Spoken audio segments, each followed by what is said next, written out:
Hi, everybody. This is the Baseball Height, the amazing, spectacular, terrific, the great one, the People's Champion.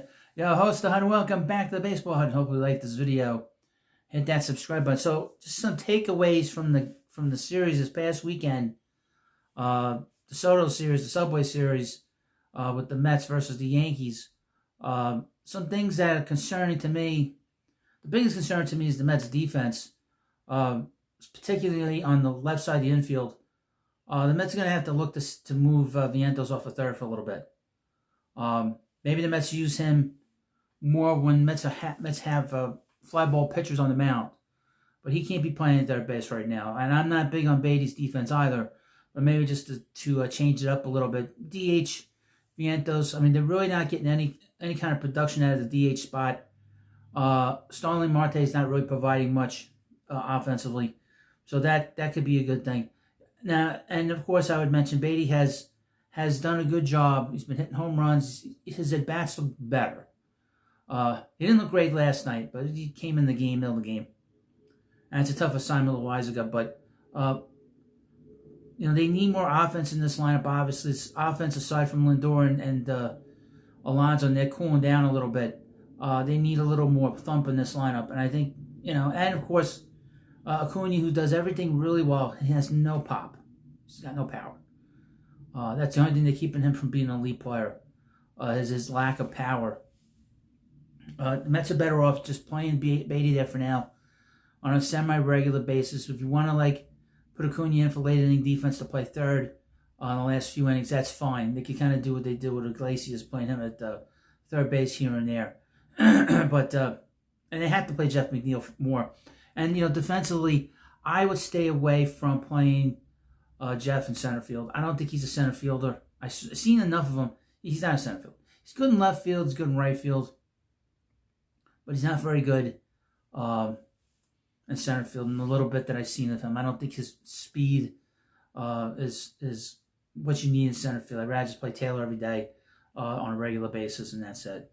Now, obviously, as pitching staff, there were some issues with this series, particularly on Friday, where Tyler McGill was just terrible. I am very irritated with Gary Cohen because he said he was going to be a superstar. So he's got the ability. It's like, no, he doesn't. Okay, I've seen enough of McGill. I've seen enough of his games as a starter that he does this every year. Every year he pitches great in April, but then the rest of the season, it's very shaky. Walks a lot of batters. That starter on Friday, he struggled with his command. And that's what happens with him. He struggles with his command, walks batters like crazy, gives up a home. He didn't give up a home run in that game, but it just wasn't a good start at all. And the previous start wasn't much better. The start on Saturday, I wasn't able to watch the game, but I know that Griffin Canning had pitched really well. The start last night from David Peterson, he was okay, but he had command issues. But I think he's a much better pitcher overall than Tyler McGill. He's a very good fourth starter, a borderline 3 starter sometimes. I can live with him in my rotation on a regular basis. But he walked a lot of batters. The concerning thing on this weekend was the walks, which is what happened in last night's game. You cannot win a game when your pitchers are falling behind the count, pitchers walking batters left and right. I mean, in the 7th inning, Brazoban came in. He got out of that 7th inning, but to be honest with you, he had all kinds of command issues. He was able to get out of it because Anthony Volpe can't hit. He's just that's the one guy in the Yankees lineup amongst many that aren't a very good hitter and not a clutch hitter. But Ryan Stanek has killed the Mets late in these games. He had command issues, wasn't throwing, balls all over the place. This is like the 3rd bad outing that he's had with the Mets this season so far. The 2 games in the Washington, and now this game last night on Sunday Night Baseball. His pitching was terrible. Was absolutely terrible, folks, last night. All right? He had nothing on his fastball. Had nothing.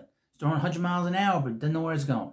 gotta stop falling behind the play, behind in the count, which is a big reason I think also why people maybe made that error, is that when batters fall behind in the count, the fielders are always on their heels. You don't want them on their heels. You want them on their toes. And when pitchers are always behind the count, always can't put a hitter away, it lulls the defense into a lull. Puts them in a bad position in terms of being able to be aggressive.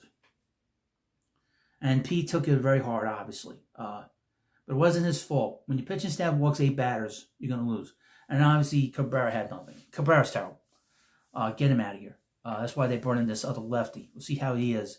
Mets are having a scramble for a lefty because the 2 lefties they had in the bullpen both got hurt within the week of each other. So that's the main thing. That's not a failure on the Mets, just bad luck with injuries, with Minter having that problem with his back, and then obviously with the elbow surgery, possible surgery for Danny Young. But now, Juan Soto, I thought it was funny, and I was hanging out with family on Friday, that Soto was very amused by the way the Yankee fans treated him in the Bronx. I would say that Steve Cohen has completely broken the Yankees. Some of the signs I saw were so ridiculously attacking Soto, from calling him a Judas. He played 1 season with the Yankees. It's almost like you go out with a girl for a couple of days or a couple of months, you break up, and then you're so spiteful, you say terrible things about them, even though they just wanted to move on to something else. It wasn't like it was a long-term relationship, but the Yankee fans got so invested in this player when it's pretty obvious he didn't want to be there. And he took the most money. I would say this, he's got to kick it into gear pretty soon.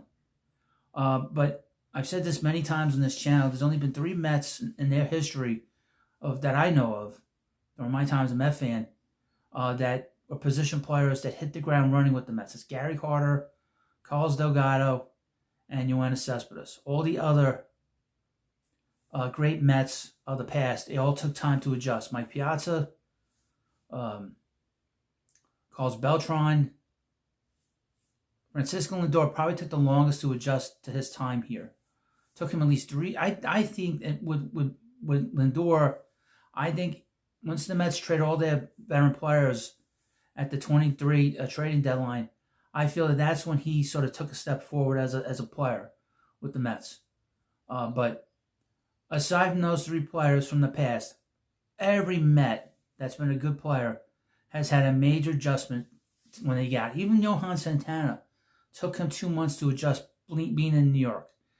Being a New York Met is not easy. You get extra pressure here, and it's going to take Soto time to adjust. He's going to hit. There's a possibility he could have a season like he had in 2022. When he wasn't having a good year with the Nationals, got traded to the Padres, continued to have a very subpar year for him. Subpar year is 22 home runs, 70 RBIs. He could have that. And like I said, Beltran had that kind of year in 2005 when he got here. So you have these great players that come here, take some time to adjust. It's not an excuse, just to mention. I would also say a couple other things. Like I said, the Mets need another outfielder on this team, in my opinion. They need to do something about getting Vientos off the field more, not have him play defense late in the game. Can't have him play so much at third. They probably could use a third baseman down the line. Also, I saw something that is concerning to me, that there could be an issue with Francisco Alvarez within the Mets clubhouse. I saw MLB Scoops, and he is not an anonymous guy. He's a guy that has great sources, and he's got a good account, and he's a known person. He just goes by MLB Scoops on X. And he said that Alvarez has issues in the clubhouse with the Mets coaches, and that'll be something that we all have to monitor. I have to monitor his behavior. I haven't seen anything differently, but he only has 1 home run, and there's no reason for him to just have 1 home run. His development, and which was mentioned in the post, his development has become very concerning for the Mets in terms of where he is as a player. Okay, this was a player that was the best prospect in baseball before he got to the major leagues with the Mets. This is a guy the Mets have invested a lot of time in. He's been with the Mets organization for a few years. Since 2019? We've been around a while now, and we know how he is. But if there's concerns within the clubhouse, and Scoop said this, that there's a possibility that there could be some sort of trade here. That the Mets might get so aggravated to get him out of here. Okay, I don't know if he's disgruntled. I don't know if he's being pig-headed about how he's being instructed, but it is something to keep an eye on. Now, the Met catching situation in the minor leagues is a little behind because Kevin Parada has been a bust as a catching prospect. But there are other catchers in the Mets system that you need to keep an eye on. Ronald Hernandez is in Brooklyn. Chris Suaro is in Brooklyn. They're not too far off. I would expect Suaro will get a promotion to Double-A very soon. But obviously, let's have Sanger. They have some options in the minor leagues right now that get back up Luis Torrens if they need it. But we'll see. It's just something that was posted last night. I was very surprised to see that because I hadn't heard anything. But I try to keep you up to date with things that I can verify. And he's a very verifiable account online. So I like to sort of post it. And I saw that post last night, and I was concerned. But hopefully we'll keep our fingers crossed, and this whole situation with the Mets will resolve itself. The Mets pitching is good. I would suggest the Mets look long and hard when some of their pitching comes back to take Tyler McGill out of the rotation. Paul Blackburn comes back. Maybe you start maneuvering McGill to where he's not killing you. Maybe put him against lower leverage situations against teams that aren't nearly as good as the Yankees. The Yankees beat up on it pretty good. And the Mets have to shore up that defense, especially on the left side. They can't shore it up. You start to look to bring in a third baseman. And the Mets don't have that in their system. So that's something the Mets have to think long and hard for. I would mention the Mets do have a lot of prospects. They have a lot of depth. Behind the plate, in the infield. And they still have Ronnie Mauricio down in the minor leagues, just getting his feet wet, getting reaccustomed. And he's a better defensive player on the left side of the infield than Vientos and obviously Beatty. But he has to play. But this is some things are concerning, but the Mets are still in first. Still have a good record. We're in great shape after 40-something games. We're getting close to Memorial Day. We're in great shape here as Mets fans.